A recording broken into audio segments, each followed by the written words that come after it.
ഇത് നൈസായി.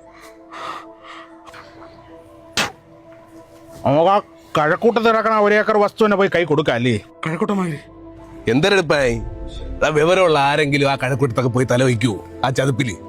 അപ്പൊ ടെക്നോ പാർക്ക് വരും അവിടെ വാങ്ങി. നമുക്ക് അഗസ്ത്യോടത്തുള്ള 1.5 ഏക്കർ മതി. മറ്റവൻ പറയണ കേക്കല്ലേ അപ്പ? അതാവുമ്പോ നല്ല കണ്ണായ സ്ഥലമാണ്, ഡെവലപ്മെന്റുകൾ വരും. പിന്നെ നിന്റെ മക്കൾക്ക് ഒരു മുതൽക്കൂട്ടുമാവും. അളിയൻ പറയണെന്ന് വെച്ച് കഴിഞ്ഞാ തമ്പാനൂരാ, തമ്പാനൂര്, കവടിയാറ, കവടിയാറ മതി. പട്ടത്ത പാളയത്തൊക്കെ എടുക്കണം. ആളും പേരും ഇല്ലാത്ത അവിടെ പോയി ആ കാട്ടിൽ പോയി സ്ഥലം എടുത്തിട്ട് എന്ത് ചെയ്യണ്ട? പാളയം വാങ്ങി. അവിടെ സാവല്യം കോംപ്ലക്സ് ഉണ്ട്, സംസമുണ്ട്, നമുക്കത് വാടകയ്ക്ക് കൊടുക്കാം. അപ്പൊ പിന്നെ അഗസ്തിയാർ കൂടത്തി തന്നെ പോയി ഇന്ന് അഡ്വാൻസ് കൊടുക്കാം അല്ലേ?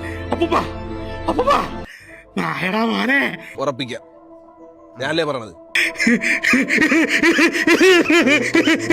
ഇത് എന്തൊരു ക്രിയേറ്റിവിറ്റിയാണ് ചാമ്പേ. നമ്മള് പല ആൾക്കാരും ആലോചിച്ച് പോകുന്ന ഒരു കാര്യമാണ്. നമ്മളെ അപ്പൂപ്പന്മാരുടെ കാലത്ത് ഏതെങ്കിലും ഒരു സ്ഥലമോ എന്തെങ്കിലും സ്വർണ്ണമോ മേടിച്ചു വെച്ചിട്ട് നമ്മളിപ്പോ കോടീശ്വരനായേനെ എന്ന് പറഞ്ഞ രീതിയിലുള്ള ഒരു സാധനമാണ് ഈ എഴുത്ത്. അത് സംഭവം എന്ന് വെച്ച് കഴിഞ്ഞാൽ എല്ലാവരുടെയും കൂടെ ഇതുപോലെ നമ്മളെ നേരായ ദിശയിൽ പോയാലും നമ്മളെ വഴിതിരിച്ച് വളർച്ച വിടുന്ന കുറച്ച് സുഹൃത്തുക്കൾ. അപ്പോൾ അതുപോലെ ഒരു സംഭവമാണ് ഇത്.